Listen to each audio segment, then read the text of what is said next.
Ah, Lexus, thank you for existing. Thank you for doing things differently. For the Japanese engineers at Toyota who make these cars happen, we salute ye. I'm very much happy to be back in a Lexus, in this case, a 4th generation GS, the last and final GS, but before it ceased to be and was sort of kind of replaced by the ES. Most sort of journalists and YouTube videos and stuff, they'll tell you that it was going up against the Germans. Yes, in some sense it was, but really if you wanted a Lexus, you would buy a Lexus, and you would buy one because you knew what you were going to get.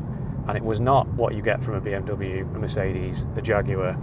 It was very unique. It was very Japanese. What we've got here is an incredibly well-constructed car. You're driving something like this and you just think, what would be the point of buying a new car when you know that you can buy something like this with absolutely everything that you need in a car? So this is the ultimate GS. It's the GS450h, which had a 3.5 litre V6 engine with an electric motor in the hybrid system, which provided 340 brake horsepower and 0 to 60 time of 5.7 seconds, all driven through the rear wheels. So it is a sporty car, no doubt about it. It's a fast car, especially for its day. It's the Premier edition as well, so this is the ultimate high-spec version of the ultimate GS. Lexus have always made great interiors, but this was, I think, at the start of Lexus's really fastidious attention to detail when making a really high quality interior. We take, for example, the clock here, the little analog clock. Absolutely beautiful thing, machined from a single ingot of metal. When the minute hand ticks, it smoothly just slides to the next minute. Lexus were at great pains in 2012 to say that this car had the largest infotainment screen in the world. They mentioned that multiple times in the press release, and they must have been absolutely gutted, because what else came out in 2012 but the Tesla Model S? But it's a nice big screen, and it's not touchscreen, it's miles away from you, and it's shrouded in order to keep the sun off it. It's controlled by this very strange little mouse pad control system, which I've never seen in any other car before. You just kind of move it around and you can control the mouse on the screen. It's a bit weird when you first use it, but you do get used to it. The cup holders pass the fat bottom bottle test. I'm bringing this thing back. It's been missing from a few videos. The glove box is a good size. You've got door pockets. Lexus have always done a good job with the dials. Now, these are physical dials. There is a little tiny screen in the middle which tells you various bits of information like the state of the hybrid system, your current MPG, all that kind of good stuff. The physical dials, they look like they've got a screen, but they have a kind of like little party trick where when you switch it between the different modes, if you go into sport mode, suddenly it has a rev counter. On this Premier edition, the leather seats are just infinitely adjustable. I've never seen so many different things you can do with a seat.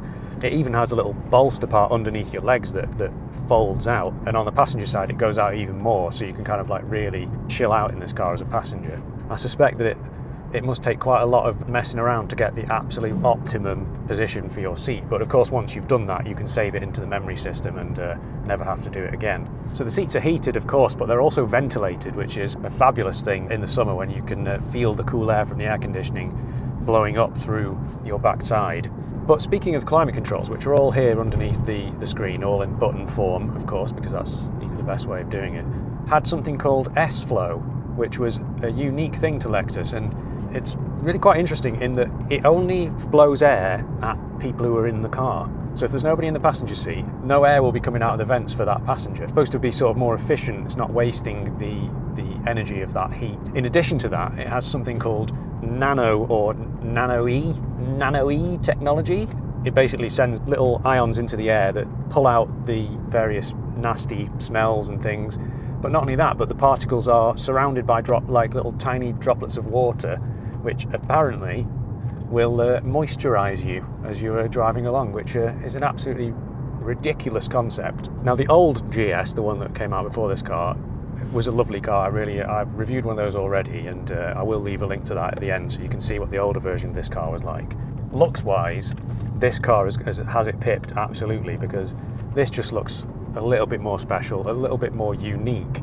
Gone were the sort of days of the Lexus looking like sort of a big posh Toyota Avensis. You know, it's very purposeful looking. It's got a wide rear track. It's got haunches and little aerodynamic touches here and there, like on the lights. The rear lights have got these little bits that stick out that actually help the airflow over the car. And as such, this car has got a very good drag coefficients. Time to find out what the back of the Lexus GS is like. So what do you think of it, mate? Yo, JJ, did your grandma knit you that jumper before she lent you her Lexus to review? Oh, well, I don't know. I quite like this. I thought it suited the car. You know, it's sensible but stylish, like a Lexus. I do like to take the mick out of a Lexus a bit because he loves them, and they can be driven by old people, but whatever. No, the owner of this car, Luke, he's 32, so I don't know what you're talking about. Oh, is he? Oh, well, good for him. To be fair, it's pretty nice back here. It feels like a little baby LS in terms of its equipment levels, especially in this Premier Edition. I've got lots of legroom and headroom. If I want more legroom, I can just push this passenger seat forward and crush the passenger because they are not important compared to the person sat in the back. Here, on this armrest, I've got all the controls, which are brilliant. I've got the heated seats. I've got a rear blind button.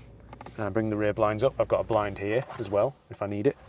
I can also control the radio and the rear climate control because this is a tri-zone climate control. Whatever he's listening to, I can just change it whenever I like. Nice big cubby hole inside that armrest. You probably wouldn't really want anyone to sit in the middle seat here because there's a massive transmission tunnel. And you see, the attention to detail on a Lexus is pretty cool because look at that window going up there and then slows down towards the top for that just little extra luxury touch. I will admit that I do quite like being ferried around in it.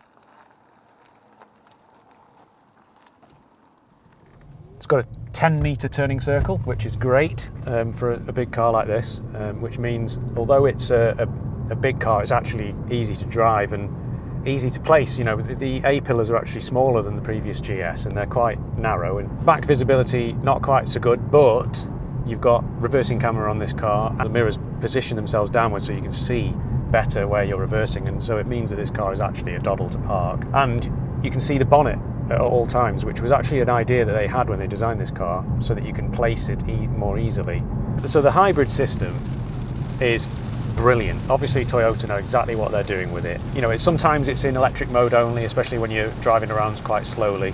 Then obviously the engine will kick in, but it's very quiet and refined. When you use the brakes, first of all, it will regenerate some of the energy back into the batteries. And then of course the brakes will kick in, and Lexus for this car, they made a big effort on making the brakes feel a lot more normal, and you definitely can't tell when the regen is there rather than the actual brake discs. And of course that hybrid system means that this car is economical. Now apparently the average MPG that people have reported is 45, which is very impressive for a car that will do 0 to 60 in 5.7 seconds.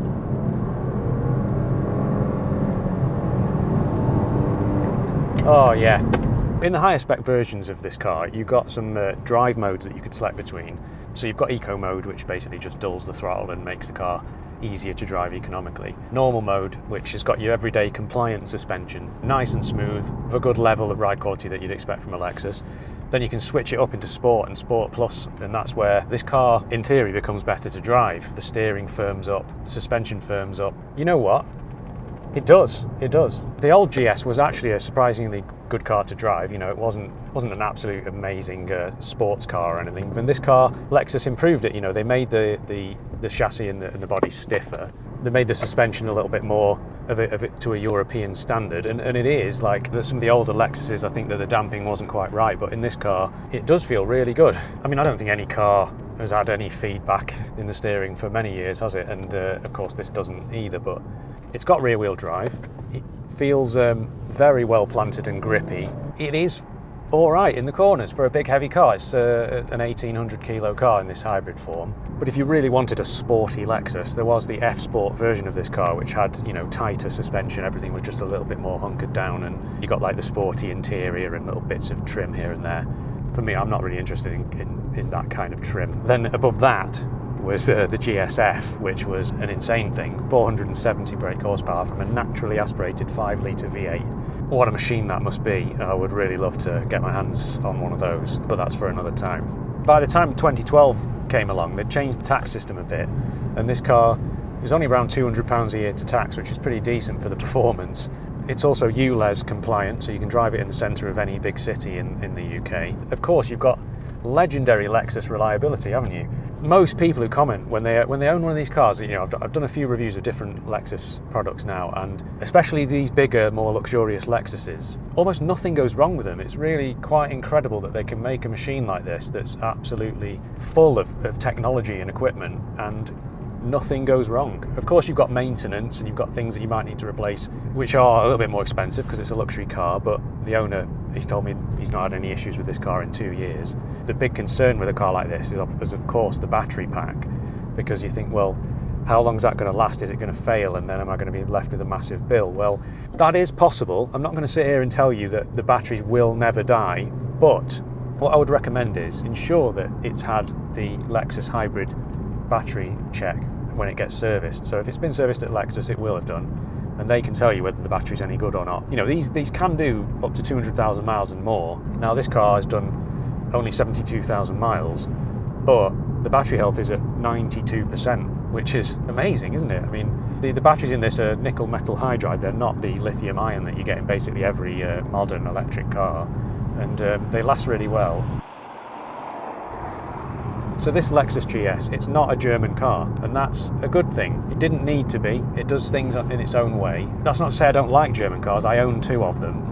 Both my cars are German. There's a place for a Lexus, and it's for someone who wants a very well-engineered, reliable, comfortable, economical car. A bit different, especially in the UK where they didn't sell that many of them. To see the evolution of this car and where it came from, I would really recommend checking out the Lexus GS review that I did. Amazing how many views that got. I think there's a really great following out there for Lexus. And a massive thank you to Luke for bringing this car to me. Of course, if you want to see your car on this channel, then get in touch. And yeah, thanks so much for watching, and I'll see you in the next video.